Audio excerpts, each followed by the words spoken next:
Welcome to Inside the Castle, the podcast that goes behind castle doors to have real conversations with real people about solving the nation's toughest challenges. I'm one of your hosts today, Aaron Snyder. And I'm Angie Fryermuth.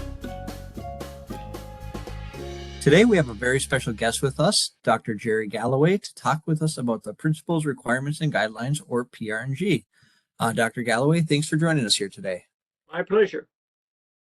So, Dr. Galloway, before we get into the PR&G and what that's about, could you tell us a little bit about yourself and your background and why you're speaking with us today? That's an excellent question. I've been in this business for an awfully long time. I was commissioned out of the military academy in 1957. So you can figure that I'm in my 66th year of association with the Corps of Engineers, one way or the other. I was commissioned into the Corps. And after some service in Germany, I went to the New York District, and I've been involved in one way or another with civil works ever since. When I went in the 60s, the beginning of the 60s, to the New York District, after going to Princeton, where I studied water resources in civil engineering, I became fascinated with the whole idea of water. Actually, I did my senior paper at West Point on management of the Missouri River. And I'm still working on, is that the right answer? We haven't come to an answer on what to do in the Missouri. And so it says that my first point would be in all of this is that water has been going on, the river runs and runs and runs. And the things that I'll talk about, the ideas I have, are probably the ones that were talked about in Egypt 5,000 years ago. So nothing is really new in water except the struggle among people for how we're going to manage it. I've spent a long time. I spent 38 years in the Army. I ended up as a brigadier general at West Point as the dean of the academic board. I was a district engineer in Vicksburg. As I said, I served in the New York District. I had 2 tours in Vietnam. I was in the Pentagon working for the chief of staff. I've worked for the office of the chief of engineers. But I left in 1995 after 38 years. Throughout that period of time, involved in water. I went to West Point after getting a PhD at the University of North Carolina in water resources. And I did that in 1979 and became involved in the academic world as a professor of geography and computer science at West Point. And somehow then became involved in all sorts of Corps of Engineer and national civil issues. And since then, since the 79, 80, I've been directly involved in one way or another with activities of the Corps. People that I knew were the chief or the director of civil works or district engineers, and we stayed in touch, and I worked for them. In 1981, the chief asked me if I would go be a summer consultant for the Water Resource Council, which is no longer can be found, but we'll talk about that. And I did. And I ended up writing some papers for them that impinge on the business we're talking about, the principles and standards. As I stayed at West Point, I did lots of different things and wrote papers, went to meetings, helped out districts and others. In 87, I was nominated by the chief and the president to be on the Mississippi River Commission, a position I held for 8 years, and served in the lower valley. Since I'd already been a district engineer in Vicksburg in the 70s, it was a return to areas I knew. And so I did that and worked with that until I retired. And once I retired, I still stayed involved with water and ended up as the senior, I guess, civil servant in the International Joint Commission dealing with the water we share with Canada, and really a fun opportunity.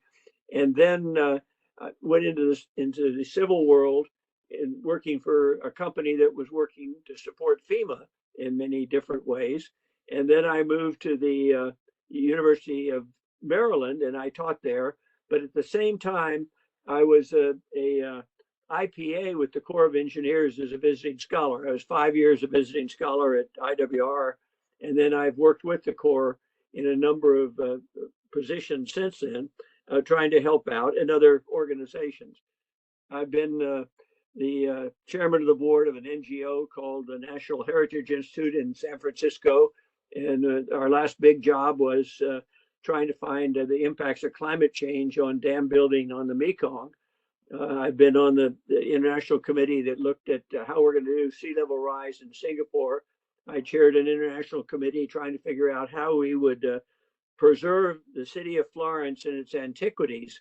For 3 years, we worked on how would, if we had another flood like the Great One of '66 that damaged severely many of the activities in Florence, what would we do about it? And we reported that back to the prime minister and the government of what was going on.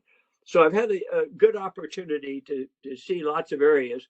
I've spent a lot of time dealing, and I'm currently working as a director in the Water Institute of the Gulf. It's called the Water Institute by most people, and deals with water issues around the globe. As part of that, and the spinoff, and working with the Nature Conservancy, I've spent a lot of time in China and a lot of time working with the Chinese on these very same issues. And we're currently working on them as we speak. Is how are we going to govern, how are we going to manage water resources in major river basins? The Chinese are as interested as we are, and as a matter of fact, in many respects, they're willing to go farther ahead than we are in dealing with some of these issues. So the long story is I've spent 65 years working in this business, and I'm not stopping. There's plenty to keep me busy. I am on the board of consultants of those of you in the Midwest of something called the Miami Conservancy District, which was formed in 1913 when the first great flood of the United States occurred. And they brought in a man named Henry Morgan, later to be the head of TVA, to figure out how you would solve the flood problems in the Miami of Ohio River Valley. And the plan he set up in 1918 is still in effect right now, and is a very unique one, and has been a guide for many people around the country. So that's a little bit longer than a short summary of what I've done, but I've played in water. I enjoy it, and there are lots of challenges that we're still trying to work on, from dealing with the issues of natural functions, how we deal with natural functions and how we put nature to work for us, to the biggest one right now.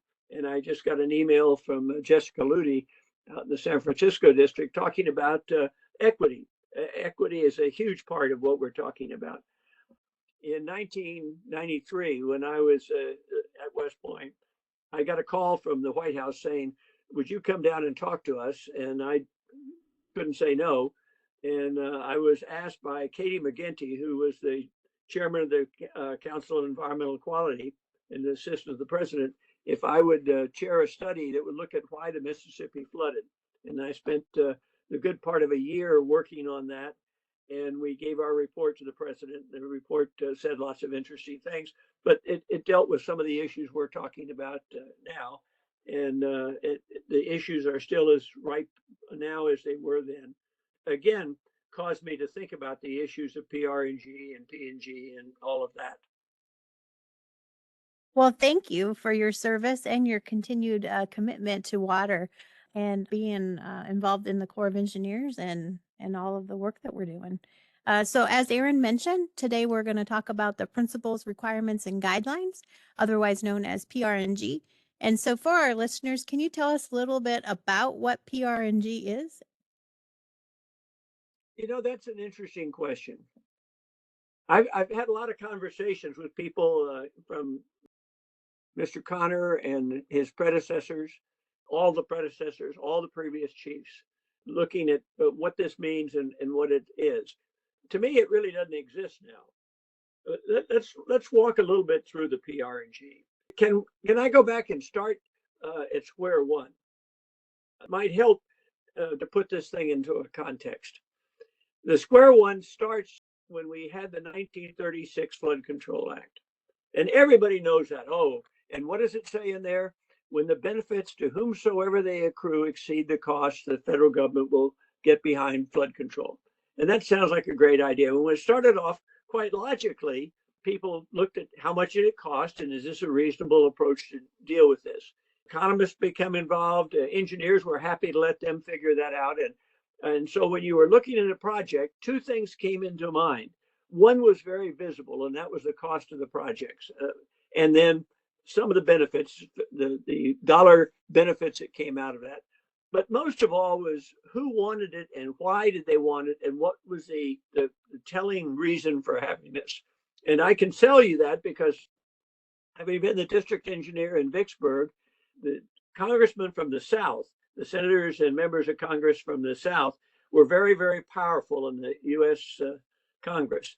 And so when they found an area, or in California, you can powerful people out there, when they found an area that needed something, they looked at the need in qualitative terms, not in quantitative terms, and then got some background in quantitative terms, and they justified it. They went ahead and built these projects.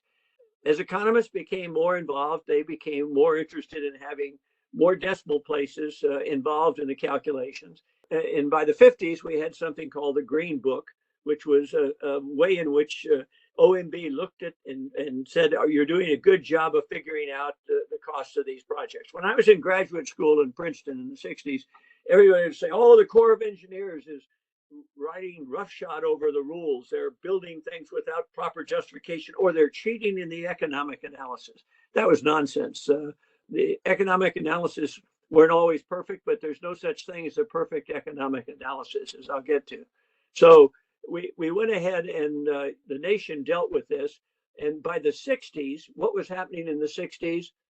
We were having Woodstock. We were having people concerned about people. We were having the anti-war sentiment. We were having civil rights. And we were very much into the environment. And the members of Congress and the people all around the country said, what's this nonsense of always trying to get down to the last decimal place? And a man named Kennedy, he had some power at that point in time, said and put pressure on the Senate to do something about this. And they came up with reports that said, we've got to be more than economic in the way we look at things. And so the Water Resource Planning Act of 65 came out and said, we're going to look at these things on a basin scale. We're going to have basin commissions. We're going to have something called the Water Resource Council that'll be an adjudicator.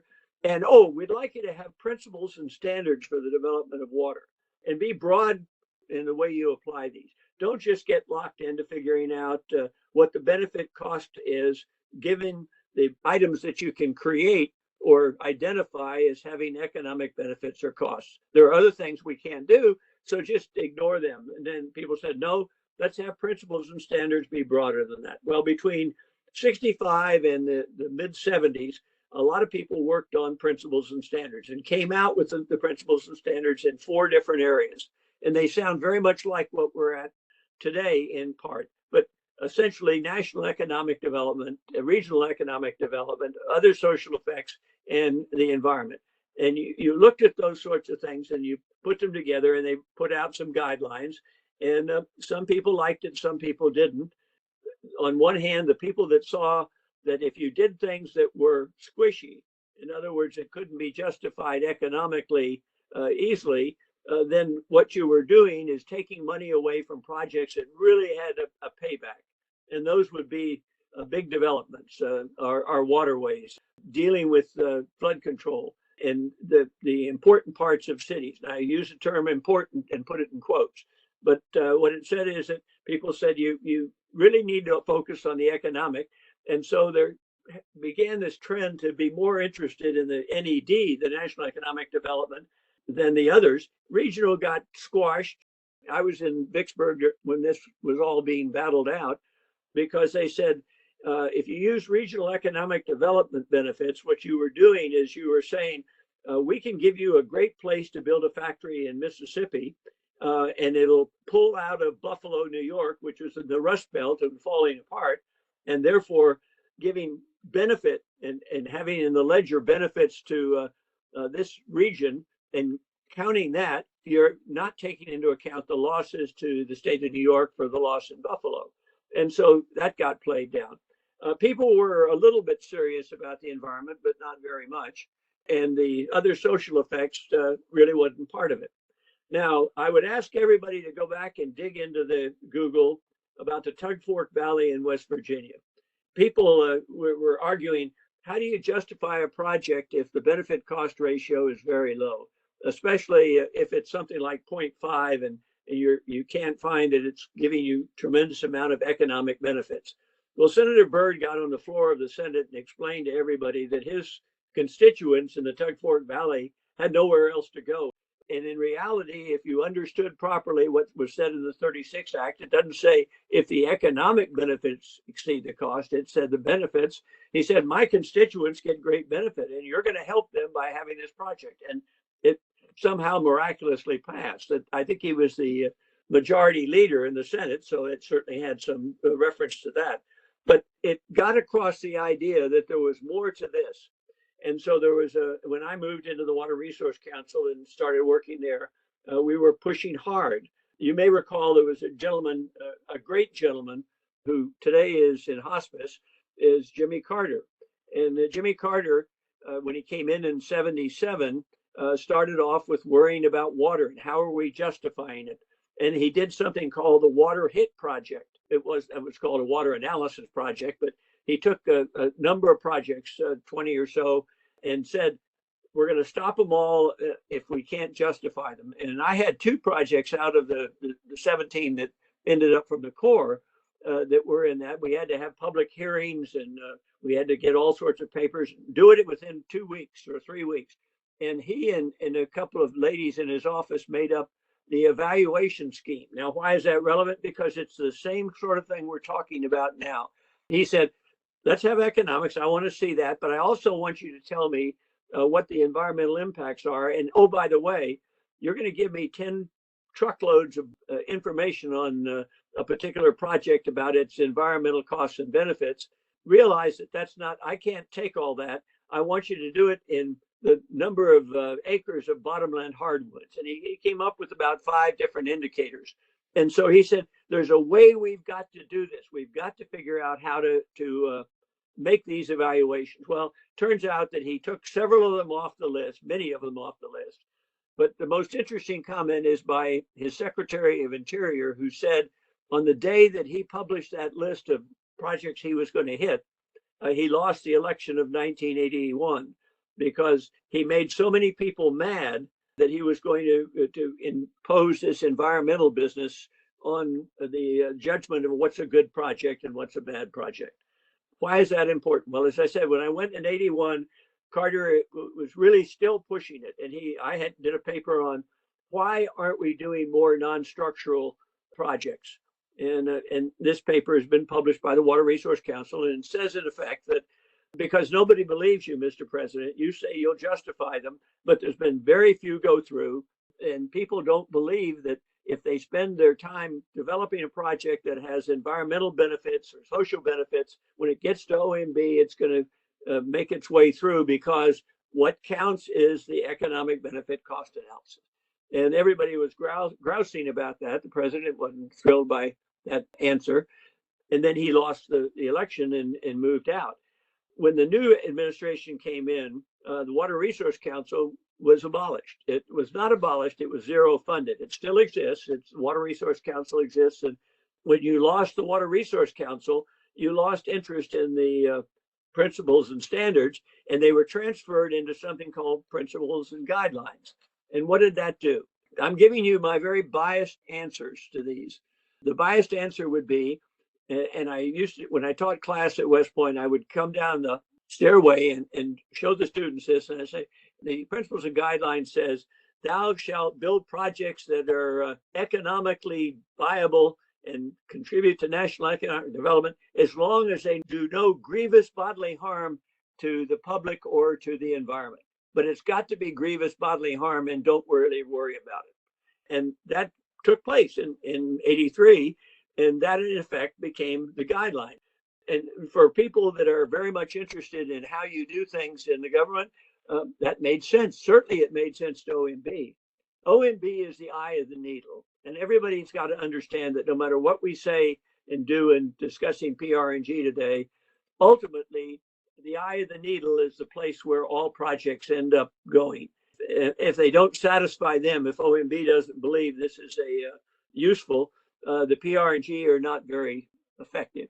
But in any case, what happened is that battle went on and on. So the P&S, Principles and Standards, which had 4 accounts, and then we went to Principles and Guidelines, which in effect had a de facto lead of national economic development. And a lot of people were happy with that. Don't get me wrong. And I spent a lot of time with Mr. Gianelli, who was the assistant secretary then, had worked for Mr. Reagan. And they were very interested in getting things done and getting them things done efficiently on an economic basis. So that was happening. But at the same time, we were continuing to see, we went through this great growth in the environmental movement in the 70s and all these acts that were passed that certainly protected the environment, but they didn't allow you to justify a project based on that. And people kept coming back to that, the environmental groups and people that did studies kept saying, we've got to do something about that. Well, when the 93 flood occurred and I took on this job of running this committee, we reported to the vice president, who was personally interested in it and spent a lot of time with it. Although I'll say that the President Clinton knew a lot about it and spent time on it. We came up with a conclusion that we should be doing more than we are for the environment. The idea of the principles and the guidelines was not effective in dealing with what should be the objectives of the country. The objective should be, as were originally considered in principles standards, but there was need to make the environment co-equal with economic development. Regrettably, we didn't at that point in time emphasize the need for social, although that the Corps had been trying to move that into the spotlight and get non-structural and social benefits in there. We put that out and it went over like throwing a rock into a pond. It didn't float, it went to the bottom. The president liked it. Mr. Gore liked it. I spent time with him and he thought it was a great thing to do. Legislation was being crafted in the Senate in the fall of 1994. And guess what happened? We had the Gingrich revolution when Mr. Gingrich took over the House as a speaker. And not that he was opposed, I'll be honest, not that he had any objection to what we were proposing. The problem was when you change the House and the Senate, you change the staff, you change the direction. And so Mr. Baucus, who was the person pushing revisions to get these things done that would move us towards a better principles and standards, that fell by the wayside. The White House continued for 3 years to try and push it, wasn't able to do that. And we went on and on and on. And so we continued with what they call principles and requirements. So what are we going to do about that? So we had this principles and guidelines that told us something, and people were tinkering at the edges. What's interesting is the chief's office and I can't find the exact date, I would imagine 2003 or 4, came up with a paper that said, we want to go back to the 4 accounts and we want you in core studies to talk about that and make a difference and show what we can and can't do. That didn't go very far. It didn't fly very far through the ASA and it didn't get through OMB. And there wasn't anybody that was running out saying, let's do this and make it happen. And unstrangely, people in the field, when you're a planner somewhere and you're going to devote a year of your life to working on a project, you're not going to take on a cause that you know isn't going to go anywhere, where the division's going to double check it, everybody's going to look at it, people are going to criticize you. And so we really didn't get very far in moving, either dealing with the natural environment and using non-structural and nature-based approaches, or even knowing and understanding the social costs and benefits. Well, I'm jumping ahead to 2007. Congress came up with, because how many times do you have to be told by the Congress you're not doing it the right way? Well, the problem is there are multiple Congresses. In this particular year, the Congress that was there sent a legislation in 2007 that said, Corps of Engineers and water resource agencies, we want you to get to work on the revision of the P&G and make it more broad, make it deal with the environment, make it deal with social costs and benefits. And from 2007, I testified at a hearing for Mr. Woodley in 2008 or 9. And we, I guess, came up with the idea that something could be done. CEQ took over and came up with the PR&G, submitted it to Congress, and Congress said, oh, good, that's what the administration's doing, except that some portions of the Congress said, nah, we told you in 2007 to make up this new approach and take in social and environmental, but don't do that, Corps of Engineers. You don't change the way you're doing things. We like it that way.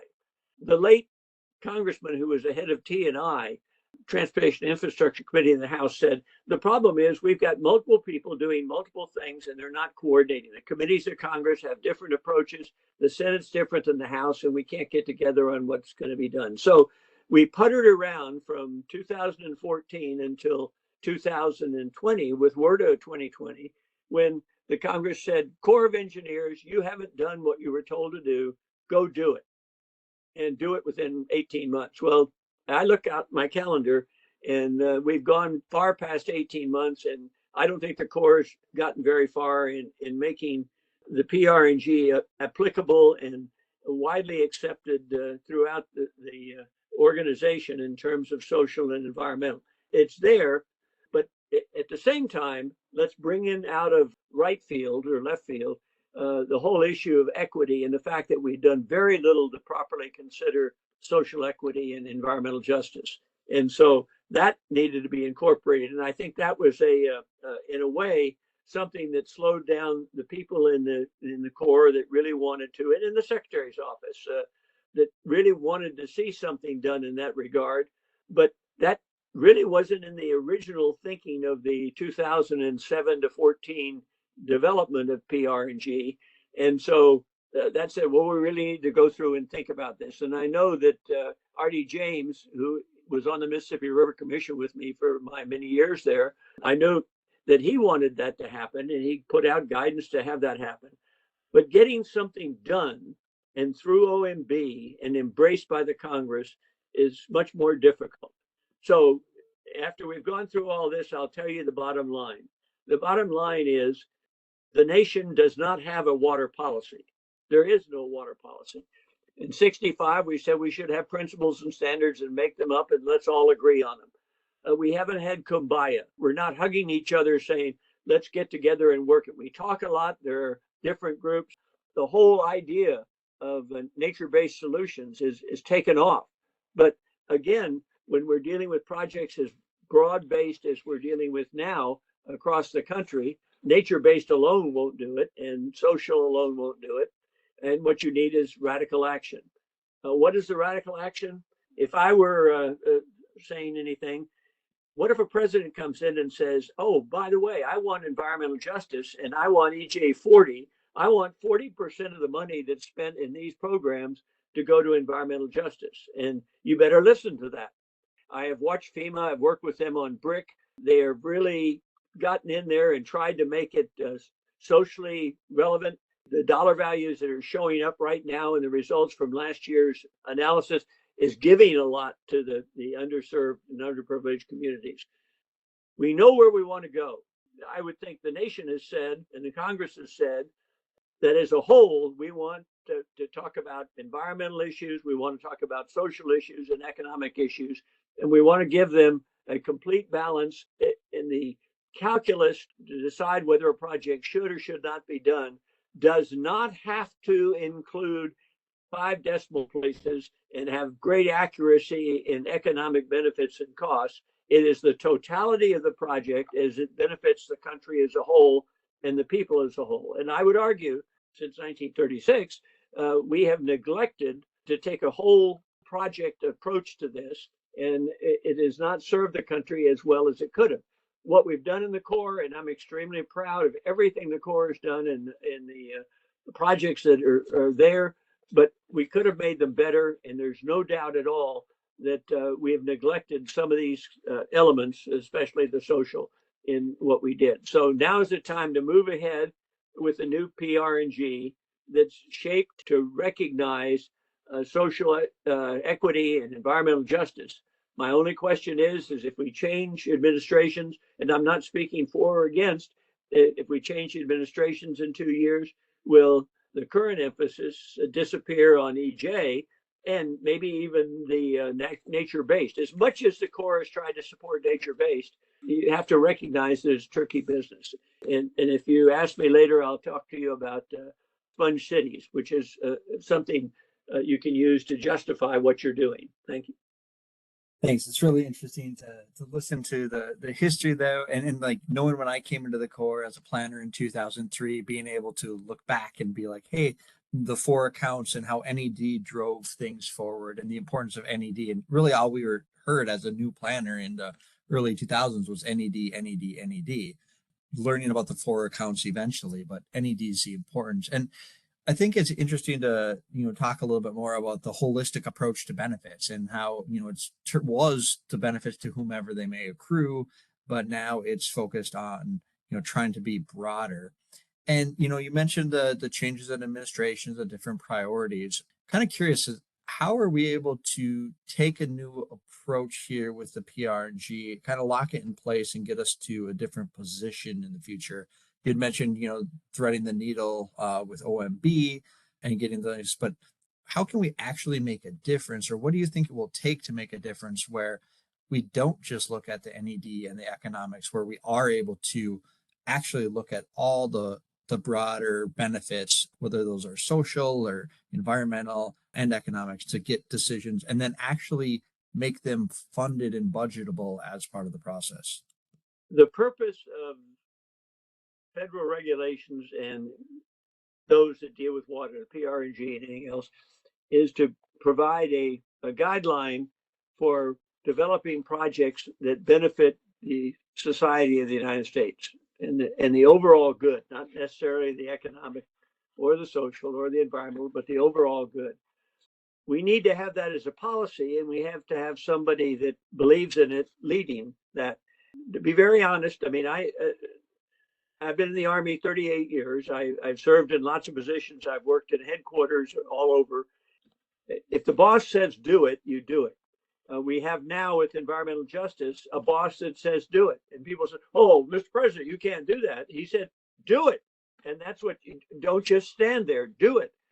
After Katrina, I was asked to go to New Orleans, and how do we deal with New Orleans? What do we need to do? The answer is don't stand around. Do it. Figure out the answer, get community agreement, and then do something. But to take a long time to figure out regulations and plans that look beautiful and not do anything, that's the problem that you have to face right now. If the objective is to have a document and that the goal is to achieve a document that can be circulated to all the districts and nobody cares about getting it done, then you've wasted all your time on putting together a new PR&G. What you need is, and I believe in what the president did, he said that there's a problem with environmental justice. We are going to solve it. And in the interim, until you guys figure out what you're doing and show me something that will produce environmental justice, you're going to put 40% in there. Now, he's surrounded by a bunch of good people, and many of those were back there in the Clinton administration when I was working in the White House on this study. They felt that way all along, and they finally found somebody who would say, do it. Governors have said the same thing. We don't have, one of the things we said after the 93 flood is we need a national water policy. How can that be? In Europe, with 27 countries speaking multiple languages, they have a water policy directive. They have a flood directive. They're able to work together to come up with the answers. They're looking at the upstream, downstream approaches because they're not just counties or cities, they're countries that are affecting each other. You need to have leadership in dealing with it. So getting a document is not the answer. The answer is getting the people that want the document to say, get us a document, which is a guideline for you, the planner. The IWR, the planners courses that have been held in the past in the Corps and the ways in which we train people have really been great because you can talk about different ideas. The problem is when you get back home, can you execute them? And we've got to get the system. And it's not just the division engineer or the chief. I've known every chief, and they're great people who want to get things done, but they work for the assistant secretary, who is a political appointee. Good people sometimes, not as good other times, but they want to get things done. But they're also under the guidance of OMB, and OMB is the same way. I've interviewed the last 5, not the current, but the last 5 natural resources deputies in OMB. They all came away with the same thing. We're too busy to do really a deep dive into what's needed. We are trying to stay alive. The president says do this. And in my opinion, what their job is to help the president not do things because he doesn't have money to do everything. And so you find reasons not to do things. Mr. Biden's made it very clear. And I've talked to people on his Environmental Justice Committee. Catherine Flowers is a lady from Alabama who's right in there saying, it's very nice of you to say we've got to have equal treatment of septic systems and sewage in the South, but if you're not doing it, you've got to do something about it. And that's what the president said. He sent the Secretary of Agriculture, I guess, and the head of EPA down there and said, do something. That's what we need to do. So it's don't stand there. Get your document if that's what's important, but agree that you're going to do something once you get it. Well, thank you, Dr. Galloway, for joining us today for this edition of Inside the Castle. We appreciate you and your insight. And to our listeners, we want to hear from you what topics are important to you and people you are interested in hearing from. Until next time, be safe, be innovative, and be revolutionary. Thanks for joining us for this Inside the Castle podcast. To provide your feedback, email us at cw.infrastructure.team@usace.army.mil. Stay tuned for additional Inside the Castle podcasts as we explore life inside the Corps and revolutionize civil works together.